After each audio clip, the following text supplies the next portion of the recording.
د دې پروکار غونډې صدر جلسہ جناب کیسر جمال خان صاحب،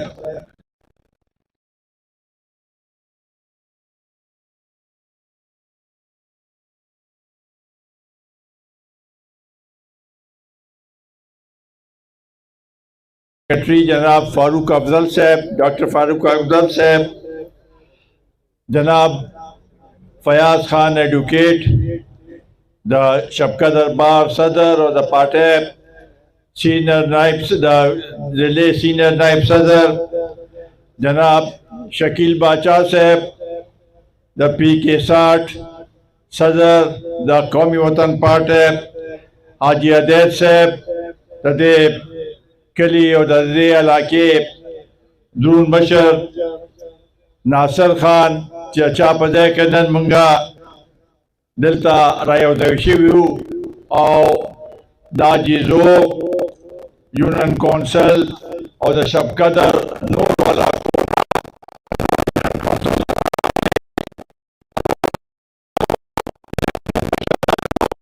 وطنانو دا ویلیج کونسل چیئرمینانو چا قومی وطن پارٹی پر ٹکٹ پاندے گٹلے دے اغویم دلتا موجود دی.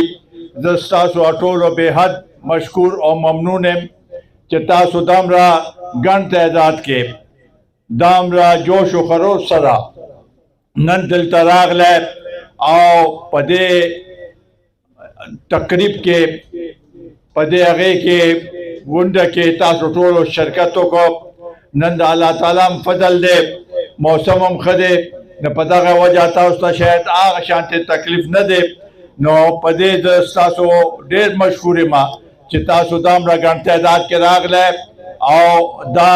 نن تقریب دا نن جلسہ چی دا تاسو کامیاب اکرا دستاسو دیر پہ حد مشکوری پدے باندے. رونو نن منگا یو خاص مقصد لراغلو او آغا مقصد تاسو تا معلوم دے آغا دا سوئی گیس پدے علاقے کے او خاص کر دا عجیزیت دا پارنن منگا دا تقریب ایخے دے چھ دا گیس با انشاءاللہ تعالی دا عجیزے کے پا مختلف فاغی کے بدا خوریگی دا غی پائپون راغلی دی او اغا انشاءاللہ تعالی پدے مانکار تقریباً شروع شوی دی او زر تر بدا پای تکمیل تو رسی. کستاسو خیالی نو چه پا مرکز کیوں ما نا آغا وقت کے دا تاسو ما من دیرہ میرا بانی کروا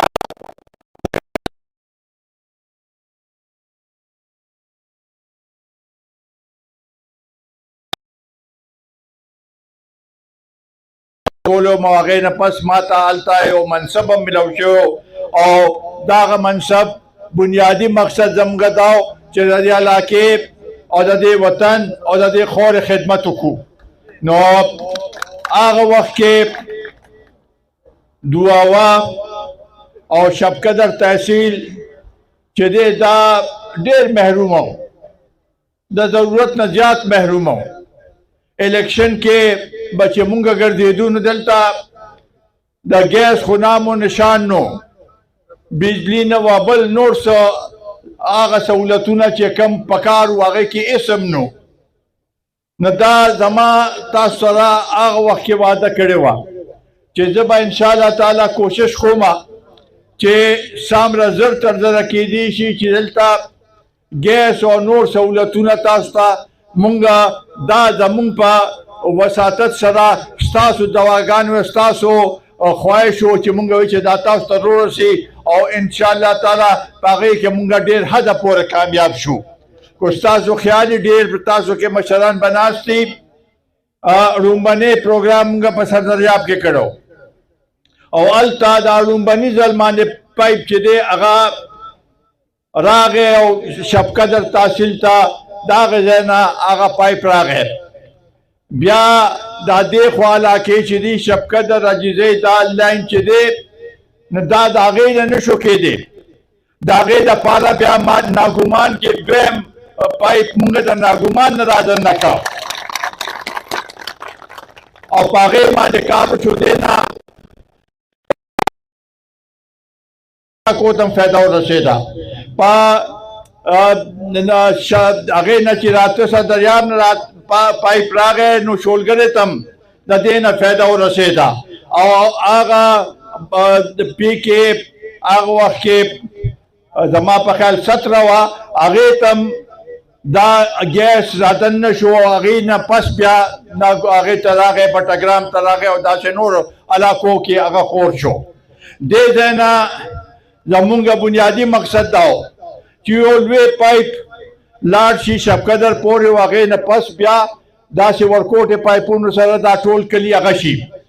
لوی پایپ خو لاړه خو هغې نه پس حکومت تبدیل شو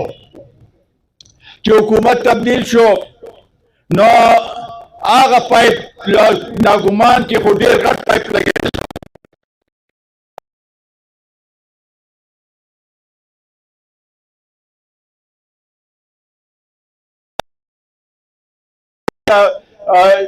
ضلع پېښور ټولو ته هغې نه پس ګیس میلاو شو دې خوا لا خوړه پایپ مخکې خو ډېر هغه په سی این جي وغیره پکې ولګېدل خو نور هغه شانتې د هغې افادیت د ټولو کلو ته میلاو نه شو دا د دې یو حصه وه هغه وخت کې دا ستاسو کلي چې دی ستاسو د علاقې چې دي دا چې کوم موس مونږ په دې معنی کوو دا ټول د هغې یو حصه وه دا یو ډېره لویه منصوبه وه د اربونه اوس خو هغه وخت کې کورونه نو اوس هغه اربونه دي خو چونکې حکومت بیا تلو نو دا هماغه شانتې رکاوشیر و فیاض خان ډېره صحیح خبره وکړه چې د هغې نه پس او سکندر خان هم وویل چې د هغې نه پس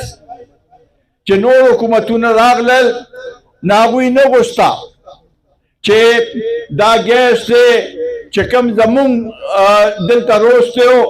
نو چې دا د نور څوک د بل زمونږ نوم دې پې وشو هغوی نه غوښته دغسې هغه شی هماغه شانتې رکاو دا خو د الله تعالی فضل دی چې داسې وخت راغی چې مونږ اوس دا تیر هغې کې دا حالات چې بدل شو نو مونږ په دې کې کوشش وکړو هماغه پیسې هم روغ کړې دا روکې پیسې وې دا هم روغ کړې او دې خلکو نه هغه ګیس چې دی نن دلته خلکو ته میلاو شو جناب آفتاب احمد خان شیرپا جناب سکندر حیات خان شیرپا قومی وطن پارټي نو انشاءالله تعالی مونږ چې کومه وعده کړې ده هغه وعده مونږ پوره کړې ده په هغې کې څه دویمه خبره نشته چې مونږ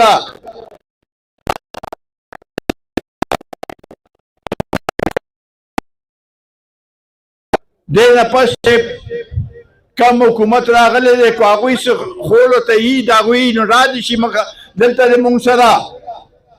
مقابله وکړي زه په دې باندې په دې خبرو کې نه راځم چې هغوی په سوشل میډیا باندې وایي چې دا مونږ کړی دی هر یو شی هغوی به وایي چې دا مونږ کړی دی وایي دی تاسو ته چې اصل حقیقت معلوم نه بیا پکې هغه څه دی خو دا ده چې دا مشران دلته ناست دي دا به د خپل نوجوانانو ته هم ووایه چې دا ګیس چا راوسته دی تیر الیکشن کې د شبقدر صاحب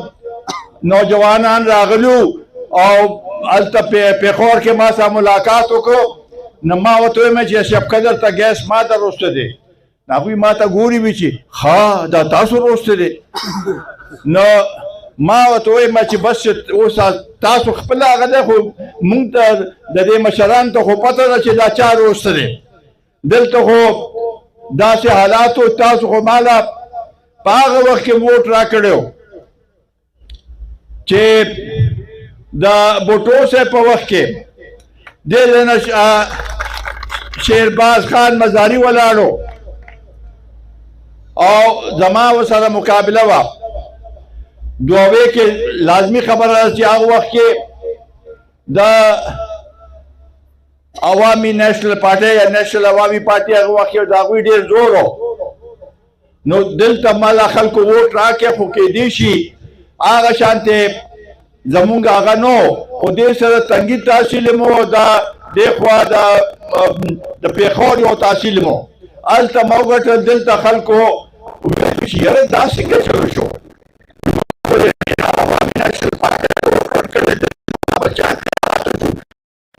مطرح کې په 16,000 ما وګټل په تنګي تحصیل کې او دی خوا په مطرح کې ما په 15,000 وګټل هغه سلسله په 10,000 ووټونه باندې ما هغه وګټل هغه سیټ وګټل. هغه وخت هسې یو مزېداره خبره ته کوم چې زما په خیال شیرباز مزاري یو ځل راغلو دلته او جلسه کړې وه، مونږ هم ګرځېدو. نو د هغه جلسه ختمه شوه، باباګانو مشران هغوی په دې پوله روان وو واپس د جلسې نه. نو مونږ یې ورته وویل چې بابا چېرته تللی وي؟ جلسې له تلو. نو ما ترې تپوس وکړم ښه جلسه ښه وه وي او ما هغه څه ووې؟ نو ما په کومې ژبې کې خبره کوم چې په هر څه کې چې ویلي خو ډېرې ښه خبره یې کړې وې. نو داسې هغه حالات خو اوس خو هر یو سړی پوه دی چې څه صورتحال دی دلته. زما ما د پخپله هغه نه راځي چې زه پخپله ته وایم چې ما څه هغه کړي دلته یا زمونږ دا سلسله دا صرف زمانه نه شروع شوې، دا د حیات محمد خان شیرپو شهید د وختونه دا سلسله شروع دا کوس. په کوم ورځ چې د هغه شهادت وشو په 7 تاریخ باندې، په 8 تاریخ باندې د هغه د شب قدر دوره وه. دلته ورته تیارې شوې وو، هر څه ورته شو. دلته هغه به د یو لوی منصوبې د کارخانو منصوبې به شروع کولې. دلته یو ډېر لوی هغه وخت کې هغه په هغه دلته خلکو ته وې، خو بس هغه الله تعالی منظور نه وه. خو زه د هغې نه پس چې کله سیاست ته راغلم نو ما دا عهد کړی چې د حیات محمد خان شیرپو شهید د خاورې لپاره وینه ورکړې، د غریبانو لپاره وینه ورکړې، د قوم لپاره وینه ورکړې، او هغه چې په ذهن کې سو انشاءالله تعالی هغه به زه هم هغه شانتې په هغې لیاز سره پوره کوم. زه د هغې ته نشم رسېدی. هغه بله جذبه، هغه جذبه چې وه هغه بل شانتې وه. شاید ما کې به کمی، خو هغه صرف او صرف د هغه په هغه وخت کې کو پېښور کې به کو په شیرپو کې به کو اسلام آباد کې به د شپې 2-3 بجو نه مخکې نور جوړ شوي دا خلک به روانو ټول ورځ، او دا غریبانان او د هغې مونږ هغه صله مونږ ولیده چې د هغه شهادت وشو. نو په شیرپو کې چې کوم هغه د هغه جنازه وه او 40 ورځو پورې د هغه علاقو نه، د غریزو علاقو نه، د هغه علاقو نه چې مونږ چا خلک پېژندل هم نه، د دیر نه، د سوات نه، د باجوړ نه، هر ځای نه دا 40 ورځې مسلسل خلک راتلل او هلته به جړل او دواګانې به یې کولې. نو دا منظر زمونږ په مخ کې مونږ همدغه سلسله په دې کې مونږ دا دې لګی وه. زمانه پس انشاءالله تعالی همدا سلسله سکندر حیات خان شیرپو به همدغه شانتې د دې علاقې، د دې خاورې، د دې خلکو خدمت کوي. دا فیاض ایډوکیټ صاحب ووې د دې خلکونو خبره وکړه. دا ما ته یاد شي، زه په هغه وخت کې دلته هم پېښور کې وم، د دې منصب باندې چیف منسټر په منصب باندې په دې لارې زه راتلم. دلته خلک جمع وو. نو ما ته تپوس وکړو چې څه چل دی؟ چې داسې د اوبه راغلي دي او دا زمونږ کورونه یې وړي دي او زمونږ څاروي یې وړي دي او دا علاقه یې تباه کړې ده. ما په هغه وخت د هغې حکم آرډر ورکړ چې دا بندونه چې دی دا جوړ کړئ او د دې لپاره چې دا علاقه د دې اوبو نه بچ شي او د دې علاقې خدمت وشي. او دغه شانتې دا هغه وخت نه دا سلسله شروع ده. د هغې تسلسل بیا سکندر حیات خان شیرپو شروع کړ. دا هغې د لذاکونه واخله، تر لاندې دا کلي چې سامره دي دا ټول د دې د سوات د دریا نه او د کابل د دریا نه د دواړو نه دا بچت په ډېر عقل وشو 2010 کې چې کم سیلاب راغلو او بیا هغې نه پس چې بیا دا اوس دا 2 کاله مخکې چې کم راغلی پروس کال چې کم راغلو نو په هغې کې دا کلي ټول چې دوی نه دا محفوظ وو او مونږ چې کوم ځای کې دوره کوله نو هغوی خلکو ویل چې یاره دا د بندونو په وجه بندونه خو هر څوک جوړوي هر یو حکومت چې راشي جوړ کړي خو کو په هغې کې غلا ونه شي چې غلا وشي نو هغه بند چې دی نه یو اوبو چپې سره هغه لاړ شي خو چې صحیح کار وشي نو هغه او انشاءالله تعالی هم د دې خلکو ته هماغه شانتې تحفظ سیلاب نه بچي مونږ خو دا ماته یاد دي دا ټول مشران ناست دي د دواوې او د شولګرې په منځ کې رابطه نه وه د شولګرې خلک به په هغه لار 400 ته بیا په دې راتلل دواوې ته د دواوې خلک په هم 400 ته تلل او بیا به شولګل ته راتلل غم خاده یو بل سره رابطې هغه نو بیا دا پول چې دی دا ما په دې سیند باندې جوړ کړو چې دواړو علاقو یو بل سره رابطه وشي او د یو بل د غم خاده کې په اسانتیا سره هغه خلک راشي اوس هم هغې نه پس په سیلاب کې او پول هغه بیا دوباره جوړ شوی دی دغسې ستاسو د اوبو دا مسله ما ته اوس هم تاسو زما د وروڼو د مشرانو سره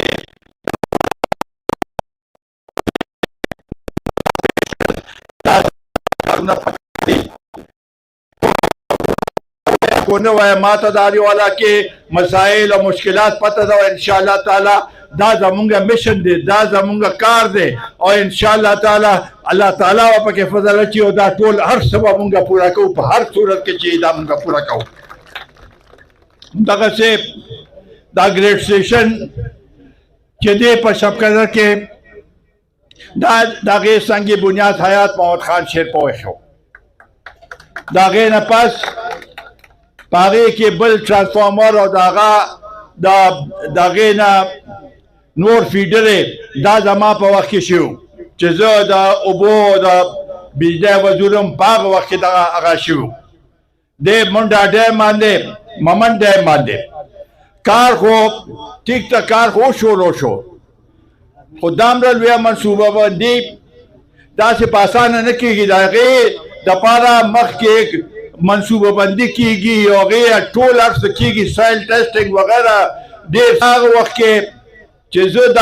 دې منسټر وم نه مونږ د دې فیزیبیلیټي شروع کړه او نن دا دی چې هغه ممن ډیم باندې کار شروع دی د هغې نه به هم تاسو ته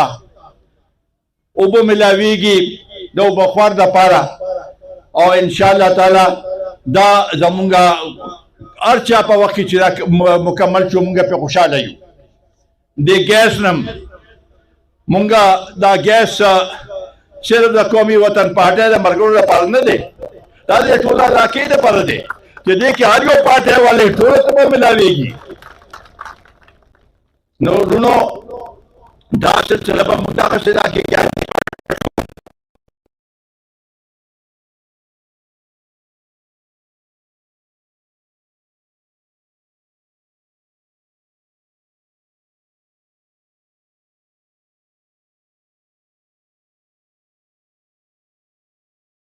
جی دا څنګه کېدی شي دا خو انګریز په حکم باندې را بند شوی دی ما ورته وویل چې اوس خو د انګریز حکومت نشته که نه اوس خو د مسلمانانو حکومت دی نه دا ګیانې پلټون به تاسو له مونږ نه درکوو یو نه دوه نه درې څلور پلټونه ما ورکړي دي او د دې علاقې خلکو ما پکې هېڅ عمل دخل نه خو چې خلکو ته نوکری میلاو شي دا ځکه دلته بېروزګاري دومره وه چې د هغې صحت نو دا خو په دې باندې هغه اوس وروڼو د الیکشن تاریخ مقرر اعلان شوی دی چې په فلاني میاشت کې به کېږي دې سره لږ ابې یقیني صورتحال چې دی اصل لږ حده پورې هغې کې کمی راغی خو مونږ غواړو چې دا الیکشن دی مختصر باندې ووې الیکشن میاشت خو مقرر شوه خو مونږ د الیکشن ماحول غواړو د الیکشن ماحول به څنګه جوړیږي الیکشن ماحول به هلې جوړیږي چې دا دلته کم بدامني ده دا د دهشتګردۍ دا واقعات چې روزانه کیږي نو دې کې به څنګه یو کینډیډیټ خپل خلکو ته ورسي او هلته به خپل خلکو سره ملاو شي دا ممکنه نه ده دا د نگران حکومت او د